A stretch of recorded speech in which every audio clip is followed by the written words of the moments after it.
Hello friends, welcome है आपका अपने YouTube channel unique solution for Uttarakhand LT and DSSB.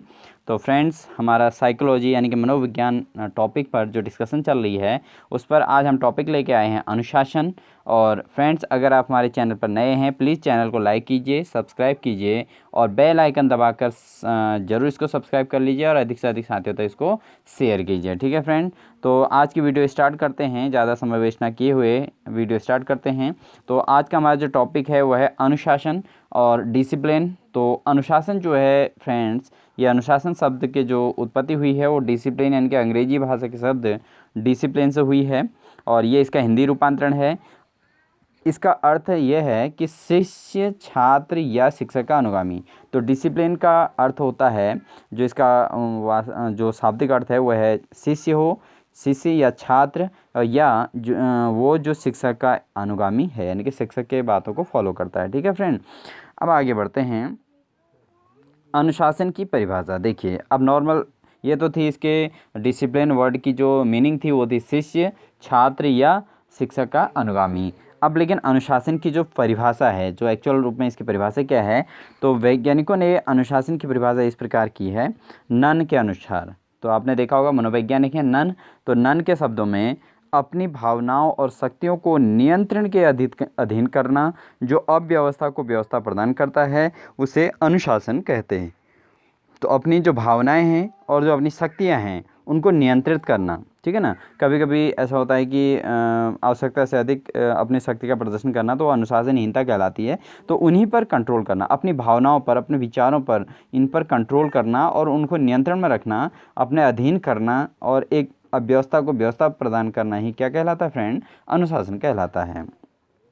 इस कथन से स्पष्ट है कि अनुशासन के अंतर्गत व्यक्ति को अपनी मुक्त भावनाओं और शक्तियों को किसी निर्धारित नियंत्रण द्वारा नियमित और नियंत्रित करना होता है। तो अनुशासन के द्वारा क्या करता है कोई भी व्यक्ति जो है, अपनी जो मुक्त भावनाएं हैं, जो अपनी विचार हैं, मुक्त जो विचार हैं या अपने इंटरनल जो कैपेसिटी है उसको क्या करता है, वो उसको जो है नियंत्रण करता है और परिस्थिति के अनुसार जो है उन चीज़ों का यूटिलाइज करता है। तो इसी को तो अनुशासन कहा जाता है। ठीक है ना फ्रेंड, तो नियमित और नियंत्रित करता है। नियमित का मतलब यहाँ पर यह है कि जहाँ पर उसकी आवश्यकता है वहाँ पर उसको यूज़ करता है अपने अंदर की जो है भावनाओं को और शक्तियों को, और जहाँ पर उसकी आवश्यकता नहीं है तो वहाँ पर उसको नियंत्रित करता है। तो इसी को हम कहते हैं डिसिप्लिन यानी कि अनुशासन कहते हैं। तो अनुशासन जो है समाज में व्यवस्था बनाए रखने में सहायक होता है। ठीक है फ्रेंड, आगे बढ़ते हैं। तो यहाँ पर जो है एच मार्टिन ने कहा है कि देखो, ये तो नन के अनुसार था, नन के अनुसार था अपनी भावनाओं और इच्छाओं पर, अपनी शक्तियों पर नियंत्रण करना ही अनुशासन है। ठीक है, तो अब एच मार्टिन के अनुसार अनुशासन का अर्थ है व्यवहार के कुछ निश्चित नियमों का पालन करना। अब किसी अपने व्यवहार यानी कि अपने व्यक्तित्व या व्यवहार के जो है कुछ निश्चित नियमों को का पालन करना ही अनुशासन है। अनुशासन का अनिवार्य गुण आज्ञाकारिता है, अर्थात नियमों तथा अधिकारियों के प्रति आज्ञाकारिता होनी चाहिए। ठीक है ना। तो अनुशासन, अब जिस चीज़ को फॉलो करने के लिए कहा गया है, ये एच मार्टिन मानते हैं कि अनुशासन का जो अनिवार्य गुण है वो आज्ञाकारिता है, यानी कि जो नियम बनाए गए हैं उनको फॉलो करना। ठीक है, उन नियमों को फॉलो करना, उन नियमों को का आदर करना ही क्या है? अनुशासन है। ठीक है, और मनोवैज्ञानिक डीवी के अनुसार जॉन डीवी ने नियंत्रण की क्षमता के रूप में परिभाषित किया है। तो जॉन डीवी ने इसको कहा है, अनुशासन को क्या कहा है? नियंत्रण की क्षमता। अनुशासन का तात्पर्य क्या बताया उन्होंने? नियंत्रण की क्षमता, यानी कि अपनी भावनाओं पर नियंत्रण या अपनी शक्तियों पर नियंत्रण करना ही क्या है? अनुशासन है।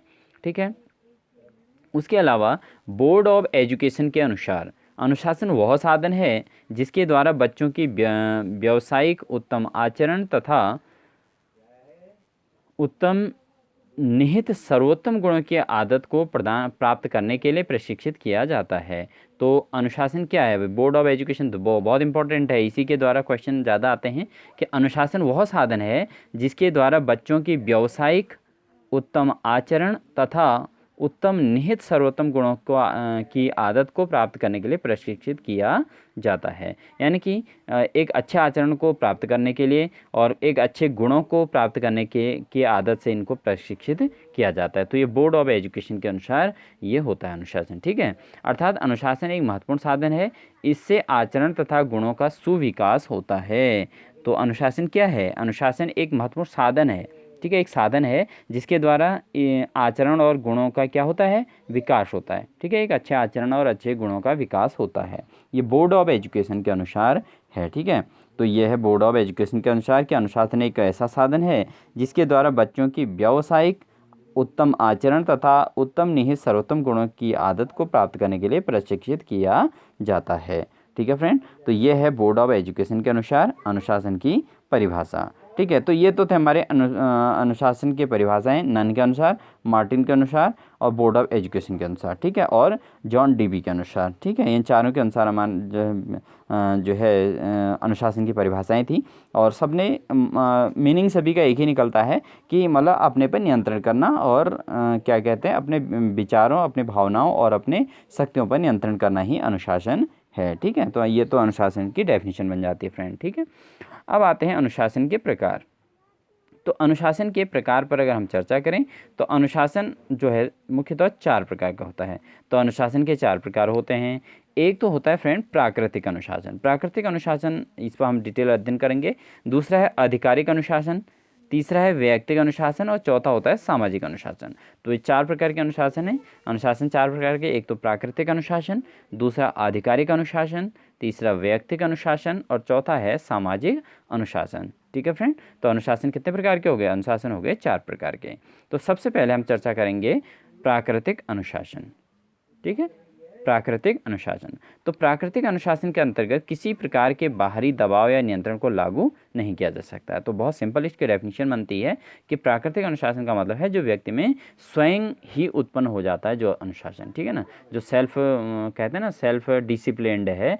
तो सेल्फ डिसिप्लिन्ड का मतलब यानी कि खुद ही अनुशासित होना, तो उसको कहते हैं प्राकृतिक अनुशासन। ठीक है, दूसरे प्रकार का जो अनुशासन है वो है आधिकारिक अनुशासन। आधिकारिक अनुशासन का मतलब है जिसमें नियम बनाए जाते हैं और उनको समाज के द्वारा फॉलो कराए जाते हैं। ठीक है, एक प्रेशर के अंतर्गत, एक दबाव के अंतर्गत जो अनुशासन आता है। तो आधिकारिक अनुशासन में किसी प्रकार की स्वतंत्रता नहीं दी जाती है। हर प्रकार से अपने बड़ों के नियंत्रण तथा अधिकार में रहना होता है। जैसे अभी कोरोना महामारी है, तो ऐसी स्थिति में अभी आधिकारिक अनुशासन को महत्व दिया जा रहा है। क्योंकि देखिए, अगर हम सोशल समाज में जाते हैं तो हमें क्या करना होता है? मास्क पहन के जाना होता है और अधिक लोग एक जगह पर खड़े नहीं हो सकते हैं। तो कहीं ना कहीं यहाँ पर पुलिस डिपार्टमेंट उसको जो है कंट्रोल करती है। तो इसको क्या कहेंगे हम? आधिकारिक अनुशासन कहेंगे। ठीक है, अपनी इच्छा से सामान्य रूप से कोई भी कार्य करने की छूट नहीं होती। इस प्रकार के अनुशासन में बड़ों के आदर्शों और निर्देशों का सर्वाधिक महत्व होता है। ठीक है, तो इसमें क्या किया जाता है? बड़ों का आदर करना पड़ता है और बड़ों के निर्देशों और आदर्शों को जो है सर्वाधिक महत्व देना होता है। घर पर अपने अभिभावकों का तथा स्कूल में शिक्षकों का हर आदेश मानना पड़ता चाहिए। ठीक है ना, इस प्रकार स्पष्ट होता है कि आधिकारिक अनुशासन बाहर से थोपा जाने वाला अनुशासन होता है। तो आधिकारिक अनुशासन कैसा अनुशासन है फ्रेंड? आधिकारिक अनुशासन है जो बाहर से थोपा जाने वाला अनुशासन है, जिस अनुशासन को जो है किसी रूल्स के अकॉर्डिंग इसको डेवलप किया जाता है, ज़बरदस्ती इसको कह सकते हैं। तो इसको कहा जाता है आधिकारिक अनुशासन, यानी कि किसी प्रकार की स्वतंत्रता इसमें नहीं दी जाती है। ठीक है, तो इस अनुशासन में किसी प्रकार की स्वतंत्रता नहीं होती है। ठीक है फ्रेंड, अब आगे बढ़ते हैं। थर्ड टाइप का है हमारा, थर्ड टाइप का जो अनुशासन है वो है वैयक्तिक अनुशासन। वैयक्तिक अनुशासन, इस प्रकार का नियंत्रण परिपक्व व्यक्तियों के लिए होता है। ठीक है ना, तो परिपक्व व्यक्तियों के लिए, परिपक्व व्यक्ति वो होते हैं जो मैच्योरिटी हो जाते हैं, जो मतलब समाज में अपने आप ही खुद ही सेल्फ डिसिप्लिन्ड हो जाते हैं। ठीक है ना, एक उम्र के बाद जो है व्यक्ति खुद ही डिसिप्लिन्ड हो जाता है, उसको पता चल जाता है किस परिस्थिति में क्या कहना है और कैसे विचार व्यक्त करने हैं। तो इन चीज़ों को अगर वो खुद ही सोचने लग जाता है तो उसको कहते हैं वैयक्तिक अनुशासन। ठीक है, इस प्रकार का नियंत्रण परिपक्व व्यक्तियों के लिए होता है। जब व्यक्ति में समुचित विवेक का विकास हो जाता है तब उसे स्वयं ही मालूम हो जाता है कि क्या उचित है और क्या अनुचित। क्या नियमित तथा क्या अनियमित, ठीक है ना। तो ऐसे प्रकार के अनुशासन को, इस प्रकार के डिसिप्लिन को हम क्या कहते हैं, वैयक्तिक अनुशासन कहते हैं फ्रेंड, ठीक है ना। और वह स्वयं ही उचित तथा नियमित का चुनाव करता है। इस नियंत्रण में किसी प्रकार का बाहरी दबाव अथवा नियंत्रण नहीं थोपा जाता है। तो वैयक्तिक अनुशासन में क्या है कि किसी प्रकार का बाहरी दबाव नहीं होता, इसमें व्यक्ति स्वतः ही डिसिप्लिन्ड हो जाता है, यानी कि उसको आत्म अनुशासन या आत्म नियंत्रण भी कहते हैं। अगर व्यक्तिगत अनुशासन की बात करें तो व्यक्तिगत अनुशासन की जगह पे आत्म अनुशासन शब्द भी आ सकता है, ठीक है ना। अगर आत्म अनुशासन शब्द आ जाए तो ऐसी स्थिति में भी क्या हो जाएगा, उसको व्यक्तिगत अनुशासन ही कहेंगे, ठीक है ना। इस प्रकार के अनुशासन में व्यक्ति की अपनी संकल्प शक्ति विशेष रूप से सहायक होती है, यानी कि वो जो सोच के चलता है उसी के अकॉर्डिंग कदम बढ़ाते हैं, ठीक है ना। तो ऐसी स्थिति इसको कहा जाता है व्यक्तिगत अनुशासन फ्रेंड, ओके। अच्छा, नेक्स्ट आता है हमारा सामाजिक अनुशासन। अब सामाजिक अनुशासन क्या है फ्रेंड, सामाजिक अनुशासन पर थोड़ा डिस्कशन करते हैं। अनुशासन का एक अन्य स्वरूप सामाजिक अनुशासन है। इस अनुशासन का निर्धारण सामाजिक मान्यताओं के द्वारा होता है, ठीक है। जो सामाजिक अनुशासन है उसमें क्या है, उसमें समाज निर्धारित करता है कि यहाँ पर ऐसा करना है। प्रत्येक समाज का एक नियम है कि सामाजिक मान्यताओं के अनुसार कार्य करने पर समाज व्यक्ति की प्रशंसा करता है और सामाजिक मान्यता के विपरीत उसकी निंदा की जाती है, ठीक है। तो ये सामाजिक अनुशासन का भाग है कि अगर वो समाज के अनुसार चलेगा तो उसकी क्या हो जाएगी, उसकी प्रशंसा होगी। अगर वो समाज की मान्यताओं के विपरीत चलता है तो उसकी क्या हो जाती है, निंदा हो जाती है। इसी प्रशंसा तथा निंदा के माध्यम से सामाजिक अनुशासन लागू किया जाता है। तो प्रशंसा और निंदा के माध्यम से क्या किया जाता है, सामाजिक अनुशासन लागू होता है, ठीक है ना फ्रेंड। सामान्य रूप से सामाजिक अनुशासन लागू किया जाता है। सामान्य रूप से प्रत्येक व्यक्ति सामाजिक निंदा से बचना चाहता है और वह यह चाहता है कि उसके कार्यों की प्रशंसा की जाए। इसी धारण से सामाजिक अनुशासन बना रहता है। तो फ्रेंड बहुत अच्छी बात है, इसमें बहुत अच्छा एक्सप्लेन किया गया है। तो सामाजिक अनुशासन में क्या है कि हर व्यक्ति चाहता है कि उसको समाज में अच्छा जो है सम्मान मिले और उसकी प्रशंसा हो। तो इसके लिए वो क्या करता है, इसके लिए वो सामाजिक अनुशासन जो बनाए रहते हैं, नियम जो समाज के द्वारा बनाए रहते हैं, उनको जो है वो फॉलो करता है, ठीक है ना। उसके लिए उसको बार बार कहने की ज़रूरत नहीं पड़ती है, वो समाज के हर माहौल के अनुसार जो है उनको नियमों को फॉलो करता है। अगर वो नहीं करता है तो उसकी क्या हो जाती है, निंदा हो जाती है, ठीक है ना फ्रेंड। तो इस तरीके से सामाजिक अनुशासन होता है। तो ये थे हमारे 4 प्रकार के अनुशासन। पहला था हमारा व्यक्तिगत अनुशासन, दूसरा था हमारा जो है आधिकारिक अनुशासन, तीसरा है आपका थर्ड टाइप का अनुशासन हमारा जो है प्राकृतिक अनुशासन, और चौथे प्रकार का हमारा हो गया सामाजिक अनुशासन। तो प्राकृतिक अनुशासन पहला, और दूसरा व्यक्तिगत अनुशासन फ्रेंड, ठीक है ना। तीसरा हो गया सामाजिक अनुशासन, और चौथा कौन सा अनुशासन हुआ फ्रेंड, चौथा हुआ आधिकारिक अनुशासन। तो आधिकारिक अनुशासन सबसे ज़्यादा कठोर अनुशासन होगा, क्योंकि इसमें अधिकारियों के द्वारा अपने बातों को मनवाया जाता है, यानी कि जैसा वो कहेंगे वैसा करना पड़ेगा, अन्यथा की स्थिति में तुरंत उस चीज़ में दंडित किया जाएगा, ठीक है ना। तो फ्रेंड ये थे हमारे अनुशासन के प्रकार। अब हम आते हैं अनुशासन के सिद्धांतों पे। तो अनुशासन के सिद्धांत कौन कौन से हैं, तो अनुशासन के 3 सिद्धांत हैं। एक तो है दमनात्मक सिद्धांत, दूसरा है प्रभावात्मक सिद्धांत, और तीसरा है मुक्त्यात्मक सिद्धांत। तो अनुशासन के जो सिद्धांत हैं वो 3 प्रकार के हैं। एक तो दमनात्मक सिद्धांत है, दूसरा प्रभावात्मक अनुशासन सिद्धांत है, और तीसरा है मुक्त्यात्मक अनुशासन सिद्धांत, ठीक है ना फ्रेंड। तो ये 3 प्रकार के हैं। तो अनुशासन का दमनात्मक सिद्धांत क्या होता है, इसको हम एक्सप्लेन करते हैं। दमनात्मक से शब्द से पता चला होगा फ्रेंड कि दंडित करके अनुशासन को फॉलो करवाना, ठीक है। तो इस सिद्धांत के अनुसार हर बात को आदेश समझकर मानना अनिवार्य है, चाहे वो उचित हो या अनुचित, ठीक है। तो ऐसा अधिकांश बार होता भी है कि स्कूल में अधिकांश टीचर जो है दमनात्मक अनुशासन का भी यूज़ करते हैं, डंडे घुमाकर भी वो अपना काम करवाते हैं, तो आप जानते हैं सभी लोग। तो अनुशासन का दमनात्मक सिद्धांत के अंतर्गत वो आता है। अब लेकिन ये पॉजिटिव, ये सही है या गलत, इस पर हम थोड़ा चर्चा करेंगे। अगर बात करें दमनात्मक अनुशासन के पक्ष में, अगर तर्क की बात करेंगे तो दमनात्मक अनुशासन समर्थकों का विचार है कि बिना भय के अनुशासन स्थापित नहीं हो सकता, ठीक है ना। अगर भय नहीं होगा बच्चे में तो वो अनुशासन में नहीं रहेगा और वो जो बात कही जाएगी उसको फॉलो नहीं करेगा, यानी कि उस काम को नहीं करेगा, ठीक है। इसके लिए भय होना जरूरी है, ठीक है। तो दमनात्मक अनुशासन के पक्ष में ये तर्क है कि बिना भय के अनुशासन स्थापित नहीं होता, ठीक है। तो बच्चे में अगर अनुशासन स्थापित करना है तो उसको भय होना जरूरी है और उसको दंडित करना जरूरी है। तो ये आता है दमनात्मक अनुशासन के अंतर्गत। ज्ञान प्राप्त करने के लिए आदेशों का पालन करना आवश्यक है, ठीक है ना फ्रेंड। अगर ज्ञान प्राप्त करना है तो नियमों को फॉलो करना पड़ेगा और आदेशों को मानना पड़ेगा, और आदेशों का पालन तभी हो सकता है जब स्वतंत्रता का दमन हो, इसलिए अनुशासन दमनात्मक ही होना चाहिए। तो बहुत सारे दार्शनिकों का, मनोवैज्ञानिकों का ये मानना है कि बिना दमनात्मक रवैया अपनाए ही अनुशासन डेवलप नहीं किया जा सकता, ठीक है ना। और इस प्रकार के अनुशासन के समर्थकों का मानना है कि दमन व शारीरिक दंड से इन्हें नियंत्रित किया जा सकता है। कहने का तात्पर्य यह है कि जो दमन और शारीरिक दंड के द्वारा ऐसे प्रकार के बच्चों को या ऐसे प्रकार के समाज को क्या किया जाता है, नियंत्रित किया जा सकता है, यानी कि उनको अपना कार्य करवाया जा सकता है, ठीक है। प्रवृत्तियों को नियंत्रित करने के लिए शारीरिक दंड सर्वोत्तम साधन है, और पार्श्विक प्रवृत्तियों को नियंत्रित कर लिया जाए तो स्वयं ही कार्य में संलग्न हो जाता है। तो क्या होता है, अगर बच्चे की या किसी व्यक्ति की पार्श्विक प्रवृत्तियों को अगर नियंत्रित कर दिया जाए तो वो स्वयं ही कार्य में संलग्न हो जाता है, यानी कि वो खुद ही कार्य करने लग जाता है, ठीक है ना। तो इसके लिए क्या होना चाहिए, दमनात्मक, यानी कि उसको दंड मिलना जरूरी है। अगर उसको दंड नहीं मिलेगा तो वो तब तक सुधार नहीं हो सकता, ठीक है ना। तो ये है दमनात्मक अनुशासन के इस पक्ष में तर्क, ठीक है। और अगला है, अनुचित व्यवहार की आशंका को समाप्त करने के लिए दमनात्मक अनुशासन को बनाए रखना चाहिए, ठीक है। अगर अनुचित व्यवहार की आशंका को समाप्त करना है तो दंडात्मक रवैया अपनाना जरूरी है। तो ये हैं मनोवैज्ञानिकों का विचार, ठीक है। अब बात आती है दमनात्मक अनुशासन के विपक्ष में क्या क्या तर्क हैं।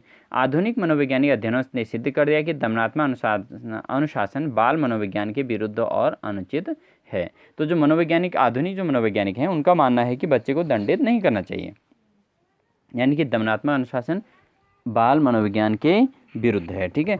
ये मानते हैं आधुनिक मनोवैज्ञानिक, ठीक है फ्रेंड। आगे कहते हैं, मनोवैज्ञानिक अध्ययनों ने यह सिद्ध कर दिया कि कठोर नियंत्रण और निरंतर प्रताड़ना से बच्चों में विभिन्न प्रकार की ग्रंथियां उत्पन्न हो जाती हैं और बच्चों में हीन भावना, विभिन्न मानसिक असामान्यताएं विकसित हो जाती हैं।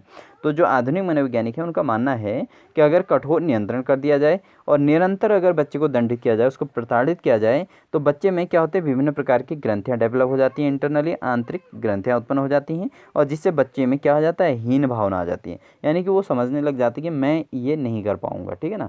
तो धीरे धीरे वो प्रेशर में आ जाता है, दबाव में आ जाता है, और उससे क्या होता है, मानसिक असामान्यताएँ विकसित हो जाती है, तो मानसिक तौर पर थोड़ा दिक्कत में आ जाता है, ठीक है फ्रेंड।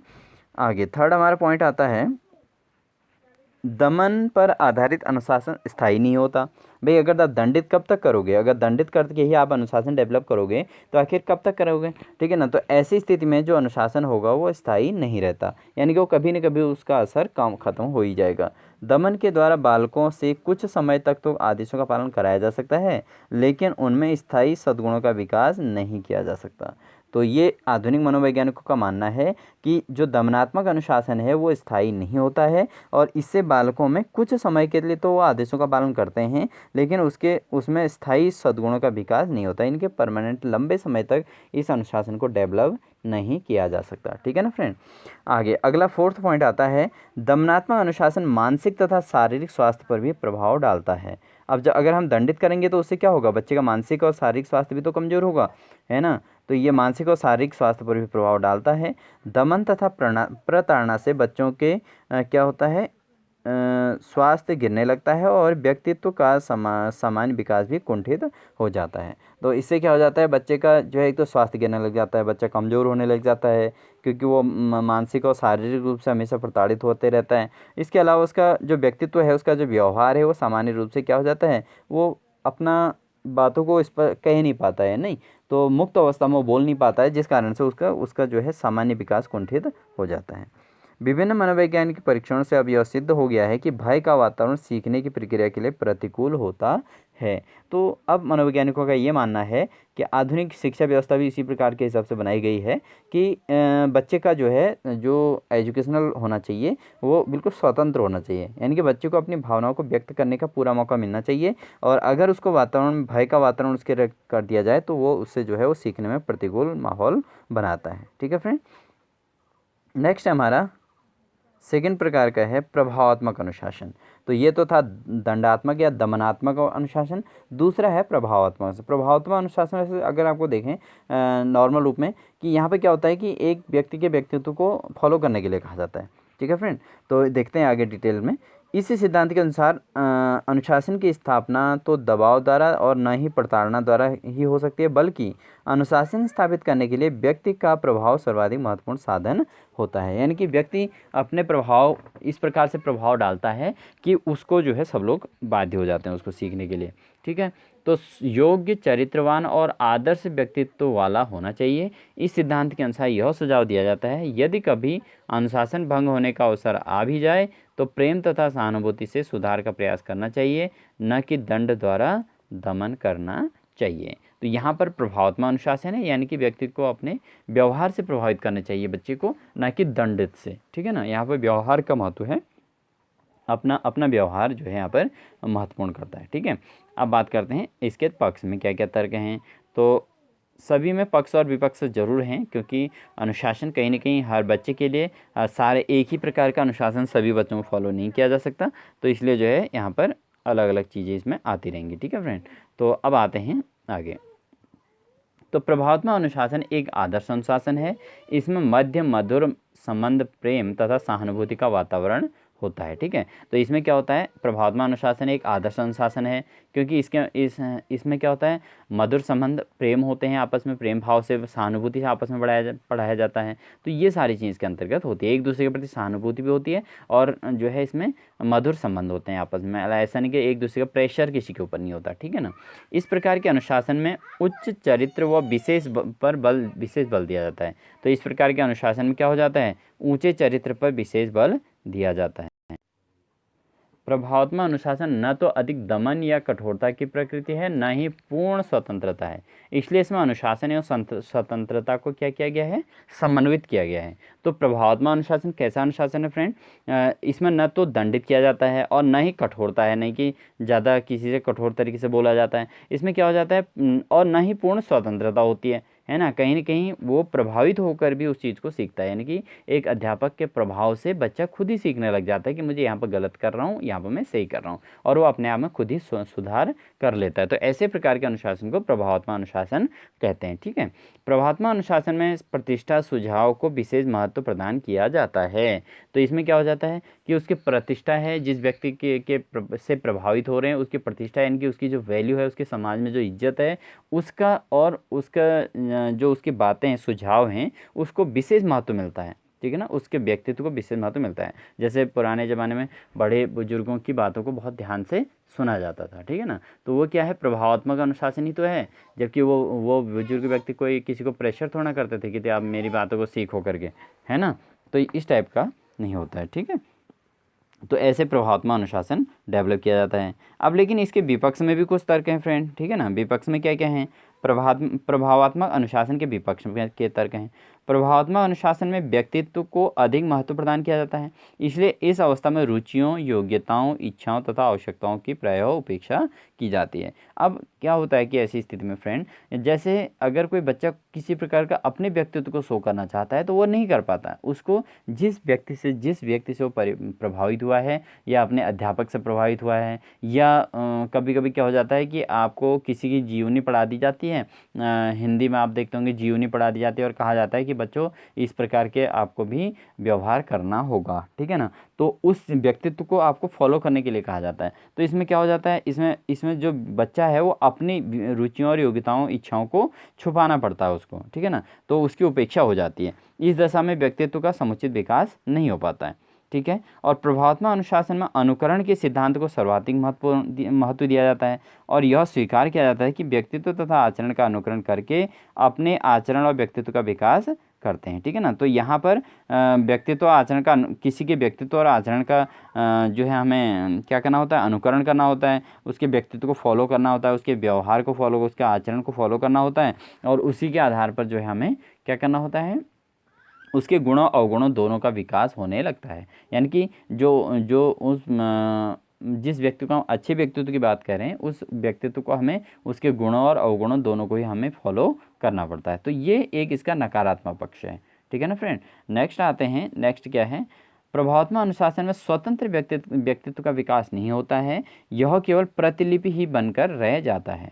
लेकिन वास्तव में प्रत्येक व्यक्ति को स्वतंत्र व्यक्तित्व होना चाहिए। तो यहाँ पर क्या है, प्रभावात्मक अनुशासन में क्या है, स्वतंत्र व्यक्तित्व नहीं होता, यानी कि उसने जिसके व्यक्तित्व से वो प्रभावित होना है, यानी कि जो प्रभाव डाला है, जैसे अध्यापक के व्यवहार को फॉलो करना हो, तो ऐसी स्थिति में क्या हो जाएगा, बच्चा क्या होगा, ठीक उस अध्यापक की तरह ही सीखेगा, है ना। अगर वो जो है अन्य की तरह नहीं बन सकता, जबकि वो बनना कुछ और ही चाह रहा है, तो उसको हो सकता है उस अध्यापक में भी के व्यक्तित्व में भी कुछ कमियां हो, तो वो उन कमियों में क्या होता है, वो बच्चा उन कमियों को भी सीखेगा, ठीक है ना। तो स्वतंत्र व्यक्तित्व का विकास नहीं हो पाता, लेकिन स्वतंत्र व्यक्तित्व का ही विकास होना चाहिए, बच्चे के कुछ अपने गुण भी उसमें आने चाहिए। इस सिद्धांत में स्वतंत्र विचार, तर्क तथा निर्णय आदि के लिए कोई स्थान नहीं होता, इसलिए स्वतंत्र विचार शक्ति और निर्णय लेने की योग्यता का विकास नहीं हो पाता, इसलिए व्यक्तित्व का समुचित विकास इसमें संभव नहीं है। तो तर्क और निर्णय लेने की क्षमता का भी विकास नहीं हो पाता, क्योंकि बच्चा स्वतंत्र अपने आप में नहीं है, उस जो जिस प्रकार के तर्क उसको समझाया गया है उसी प्रकार के तर्क को और उसी प्रकार का निर्णय उसे लेना पड़ता है, ठीक है। तो कहीं ना कहीं प्रभावात्मक अनुशासन के भी नकारात्मक पक्ष है, लेकिन इसमें क्या है कि दंड तो नहीं है, दमनात्मक तो नहीं है, लेकिन क्या है, प्रभावात्मक अनुशासन में भी एक विशेष प्रकार की स्वतंत्रता इसमें भी नहीं है, कहीं ना कहीं वो भी इसमें भी बच्चा बाउंडेड होता है, ठीक है फ्रेंड। थर्ड टाइप का हमारा आता है मुक्त्यात्मक अनुशासन सिद्धांत। तो ये सिद्धांत जो है ज़्यादा अच्छा है। अनुशासन के इस सिद्धांत के अनुसार शिक्षा का उद्देश्य व्यक्तित्व का स्वतंत्र विकास करना होता है। तो इसके अनुसार जो है मुक्त्यात्मक अनुशासन में क्या है कि बच्चे का स्वतंत्र विकास होता है, उसके उसका इसका जो मुख्य उद्देश्य है वो क्या है, उसके बच्चे का क्या करना है, स्वतंत्र विकास करना है। इस उद्देश्य के लिए मुक्त्यात्मक अनुशासन ही उचित है, ठीक है ना। अगर हमें मुक्त्यात्मक अनुशासन बच्चे में अगर एक स्वतंत्र अनुशासन का विकास करना है, तो उसके लिए मुक्त्यात्मक अनुशासन ही उचित है। इस सिद्धांत के अनुसार कार्य करने तथा अपना विकास करने की स्वतंत्रता होनी चाहिए, और इस सिद्धांत में किसी भी प्रकार के दबाव, नियंत्रण तथा दमन का विरोध किया गया है। तो मुक्त्यात्मक अनुशासन के अंतर्गत क्या है कि प्रत्येक बच्चे को जो है उसको अपने कार्य करने के लिए और उसको अपने विकास के लिए स्वतंत्रता होनी चाहिए, ठीक है ना, उसको स्वतंत्र रख देना चाहिए। और इस सिद्धांत में किसी प्रकार के दबाव की जरूरत नहीं है, नियंत्रण की जरूरत नहीं है और किसी मदद की जरूरत नहीं है, ठीक है ना। तो यहाँ पर बच्चे को किसी प्रकार का कोई दबाव और नियंत्रण नहीं करना है। ओके, अगला है हमारा मुक्त्यात्मक अनुशासन के पक्ष में तर्क। मुक्त्यात्मक अनुशासन के पक्ष में क्या क्या तर्क हैं फ्रेंड। तो मुक्त्यात्मक सिद्धांत में इच्छाओं को सर्वाधिक महत्व प्रदान किया जाता है और अपनी इच्छा के अनुसार कार्य करने की स्वतंत्रता यहाँ पर दी जाती है, ठीक है ना फ्रेंड। अपने इच्छा के अनुसार कार्य करने की यहाँ पर स्वतंत्रता दी जाती है, इससे समुचित विकास जो है संभव हो जाता है, ठीक है। तो बच्चे को अपने इच्छा के अनुसार काम करने की छूट दे दी जाती है यहाँ पर, तो मुक्त्यात्मक अनुशासन कहलाता है। और इससे जो है समुचित विकास इससे भी संभव होता है, यानी कि बच्चा अपने डेवलपमेंट करते रहता है।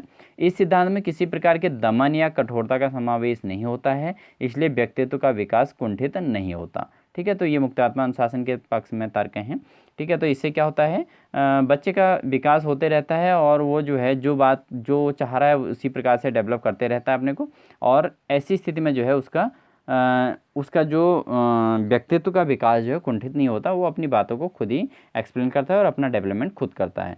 दमन या नियंत्रण न होने के कारण किसी प्रकार की मानसिक ग्रंथियों, विकार या हीन भावना के विकास के अवसर नहीं होते हैं, इसलिए इस प्रकार की व्यवस्था में स्वस्थ मानसिक एवं शारीरिक विकास संभव होता है। तो जो है मुक्त्यात्मक अनुशासन के अंतर्गत बच्चा क्या है, अपने आप में फ्री है, तो किसी प्रकार का कोई दंड नहीं दिया जाता उसे और किसी प्रकार की हीन भावना उसके अंतर्गत नहीं आती है, क्योंकि उसको कोई प्रताड़ित नहीं करता, कोई उसको मानसिक और शारीरिक रूप से उसका विकास कहीं भी नहीं रुकता है, ठीक है ना।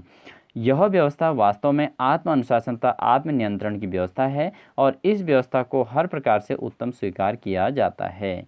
तो ये माना गया है मनोवैज्ञानिकों के द्वारा कि आत्म अनुशासन ही सबसे बड़ा अनुशासन है, जिसमें बच्चा खुद ही अनुशासित हो जाए, उसको किसी प्रकार के दंडित करने की ज़रूरत ना पड़े, ठीक है ना। तो ऐसे प्रकार के अनुशासन को क्या कहा गया है, मुक्त्यात्मक अनुशासन, जिसमें उसको किसी प्रकार के दंडित ना किया जाता हो और किसी प्रकार के डर भय उसको नहीं होता, ठीक है। तो बच्चों को इसी प्रकार के स्वतंत्र छोड़ा जाना चाहिए। अब बात आती है मुक्त्यात्मक अनुशासन के विपक्ष में क्या क्या तर्क हैं भाई। देखो क्या होता है, अब इसमें हर प्रकार के अनुशासन के विपक्ष में भी तर्क हैं, यानी कि अगर बच्चों को हम स्वतंत्र छोड़ देते हैं तो उससे क्या क्या नुकसान होते हैं। तो ये है मुक्त्यात्मक अनुशासन के विपक्ष में तर्क। हर बालक में जन्म के साथ ही कुछ हद तक पाशविक प्रवृत्तियां होती हैं।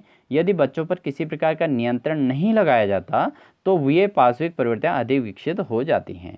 तो कहीं ना कहीं ये नुकसानदायक भी है। अगर हम बच्चे को फ्री छोड़ दें तो नुकसान जरूर होता है। ये इससे क्या होता है, बच्चे के अंदर के जो पाशविक प्रवृत्तियां हैं यानी कि जो उटपटांग प्रवृत्तियां हैं वो डेवलप होते रहती हैं, ठीक है ना, वो उनका विकास अधिक हो जाता है। इसलिए पूरी तरह स्वतंत्रता देने वाला सिद्धांत सही नहीं लगता।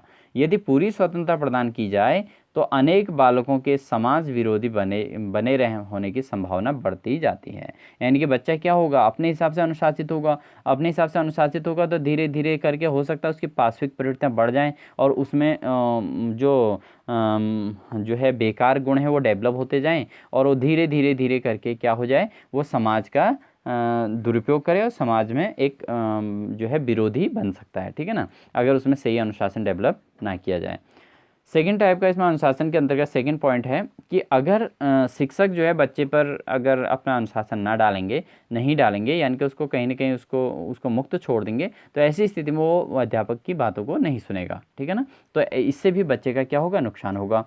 अनुशासन का मुक्त्यात्मक सिद्धांत पूरी स्वतंत्रता का समर्थन करता है और इस स्थिति में अनुशासन और अव्यवस्था को कैसे लागू किया जा सकता है। तो देखिए अब क्या होगा, अगर बच्चा को मुक्त रूप में स्वतंत्र छोड़ दिया जाए अनुशासन के लिए, उसको जो काम कर रहा है उसको करने दिया जाए, तो वो बच्चा फिर सुधरेगा कैसे, उसमें सुधार की तो कोई नौबत बनेगी नहीं, क्योंकि वो जहाँ पर गलती कर रहा है उसको कोई बताने वाला नहीं है। तो ऐसी स्थिति में बच्चे को अनुशासन, ये मुक्त्यात्मक अनुशासन ऐसी स्थिति में सही नहीं है, ठीक है ना।